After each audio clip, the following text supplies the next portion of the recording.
झोपडपट्टी पुनर्वसन प्राधिकरण म्हणजेच SRA विरोधात मुंबई हायकोर्टात 9,038 खटले प्रलंबित आहेत, तर इतर कोर्टात तब्बल 5,782 खटले प्रलंबित असल्याची धक्कादायक आकडेवारी समोर आली आहे.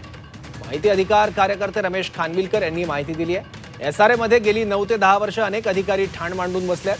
त्यांच्या विरोधात आमदारांनी लक्षवेधी मांडून सरकारचं लक्ष वेधलं, तर अधिकारी जनतेचे प्रश्न सोडवत नसल्याचा आरोपही माहिती अधिकार कार्यकर्ते रमेश खानविलकर यांनी केला आहे.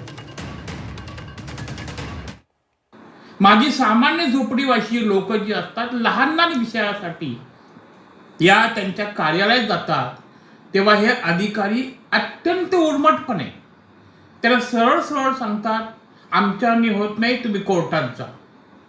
आज झोपडपट्टी पुनर्वसन प्राधिकरणाच्या विरोधात मुंबईमधल्या मुंबई उच्च न्यायालयात 9,038 खटले, शहरी दिवाणी न्यायालयात 4,018 खटले आणि अन्य न्यायालयात जवळजवळ 9,000 खटले.